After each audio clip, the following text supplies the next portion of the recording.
ഇന്ത്യയുടെ ബംഗ്ലാദേശിനെതിരായ രണ്ടാം ടെസ്റ്റ് മത്സരം ഇന്ന് ആരംഭിക്കാൻ പോവുകയാണ്. ആദ്യ മത്സരം 280 റൺസിന് ജയിച്ച ഇന്ത്യ രണ്ടാം മത്സരത്തിലും വമ്പൻ ജയം നേടാൻ പരമ്പര സ്വന്തമാക്കാനുള്ള ശ്രമത്തിലാണ്. ഇന്ത്യയുടെ നിലവിലെ പ്രകടനം വിലയിരുത്തുമ്പോൾ അനായാസമായി തന്നെ ഇതിന് സാധിച്ചേക്കും. ഗൗതം ഗംഭീർ എന്ന പുതിയ പരിശീലകന്റെ കീഴിൽ ഇന്ത്യ നേടുന്ന ആദ്യ ടെസ്റ്റ് പരമ്പരയായി ഈ പരമ്പര മാറിയേക്കും. രോഹിത് ശർമ്മയാണ് ഇന്ത്യയുടെ ടെസ്റ്റ് ടീമിനെ നയിക്കുന്നത്. എന്നാൽ വൈസ് ക്യാപ്റ്റനായി ആരെന്നതാണ് ചോദ്യം. KL രാഹുൽ, ഋഷഭ് പന്ത്, ജസ്പ്രീത് ബുംറ എന്നിവരെല്ലാം ടീമിലുണ്ട്. എന്നിട്ടും ഇന്ത്യ വൈസ് ക്യാപ്റ്റനെ പ്രഖ്യാപിക്കാതെ തന്നെയാണ് ബംഗ്ലാദേശ് പരമ്പര കളിക്കുന്നത്. ഇതിനൊരു കാരണമുണ്ട്. അത് എന്താണെന്ന് വെളിപ്പെടുത്തിയിരിക്കുകയാണ് ഇന്ത്യയുടെ സഹപരിശീലകനായ അഭിഷേക് നായർ.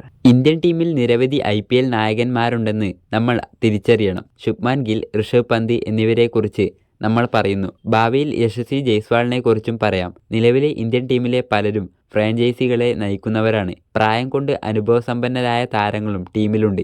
ഇന്ത്യൻ ടീമിലെ എല്ലാവർക്കും തന്നെ നയിക്കാനുള്ള ഗുണമുണ്ടെന്ന് കരുതുന്നു. അതുകൊണ്ട് തന്നെ പ്രത്യേകമായൊരു വൈസ് ക്യാപ്റ്റനെ നിയോഗിക്കേണ്ട ആവശ്യമില്ല, അഭിഷേക് പറഞ്ഞു. ഇന്ത്യൻ ടീമിലെ പല താരങ്ങളും നായകനെന്ന നിലയിൽ അനുഭവസമ്പത്തുള്ളവരാണ്. ഇവർക്ക് പ്രത്യേകം നായകസ്ഥാനം നൽകി വളർത്തേണ്ട കാര്യമില്ല. ഏതെങ്കിലും സാഹചര്യത്തിൽ രോഹിത്തിന് വിശ്രമം വേണ്ടി വന്നാൽ നായകസ്ഥാനം ഏറ്റെടുക്കാൻ പ്രാപ്തിയുള്ള താരങ്ങൾ ടീമിലുണ്ട്. അതുകൊണ്ട് തന്നെ പ്രത്യേകമായ നായകസ്ഥാനം നൽകേണ്ട കാര്യമില്ലെന്നതാണ് വസ്തുത.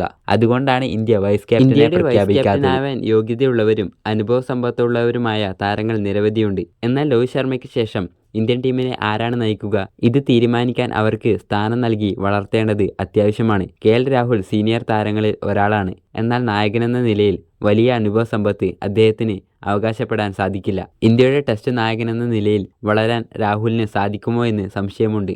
ഋഷഭ് പന്താണ് മറ്റൊരു താരം. ടെസ്റ്റിലെ എല്ലാവരും ഭയക്കുന്ന ഇന്ത്യൻ താരമാണ് വിക്കറ്റ് കീപ്പർ ബാറ്റ്സ്മാനായ ഋഷഭ് പന്ത്.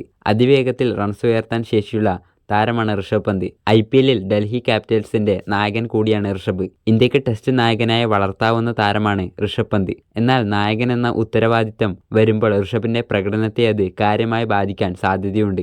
IPLൽ ഗുജറാത്ത് ടൈറ്റൻസിന്റെ നായകനാണ് ശുഭ്മാൻ ഗിൽ. ഇന്ത്യ വിരാട് കോഹ്ലിക്ക് ശേഷം അടുത്ത സൂപ്പർ താരമായി കാണുന്നവരിൽ ഒരാളാണ് ശുഭ്മാൻ ഗിൽ. ഗൗതം ഗംഭീർ പരിശീലകനായ ശേഷം ഗില്ലിന് വൈസ് ക്യാപ്റ്റൻ സ്ഥാനം നൽകിയിട്ടുണ്ട്. ടെസ്റ്റിൽ ഇന്ത്യ വൈസ് ക്യാപ്റ്റൻ സ്ഥാനം നൽകി വളർത്തേണ്ട താരമാണ് ഗിൽ. വലിയ ഭാവി ഗില്ലിനുണ്ടെന്ന് നിസ്സംശയം പറയാം. ഇപ്പോൾ വൈസ് ക്യാപ്റ്റൻസി നൽകി വളർത്തിയാൽ ഭാവിയിലേക്ക് അത് ടീമിന് ഗുണം ചെയ്തേക്കും. രോഹിത് ശർമ്മ കരിയറിന്റെ അവസാന സമയത്തിലൂടെയാണ് കടന്നു പോകുന്നത്. അതുകൊണ്ട് തന്നെ മികച്ച പകരക്കാരനെ ഇന്ത്യ വളർത്തേണ്ടതായിട്ടുണ്ട്. ഇത് ആരാണെന്ന് തീരുമാനിക്കേണ്ടത് ഗൗതം ഗംഭീറാണ്. KL രാഹുൽ, ശുഭ്മാൻ ഗിൽ, ഋഷഭ് പന്ത് എന്നിവരിൽ ഒരാളാവാനാണ് കൂടുതൽ സാധ്യത.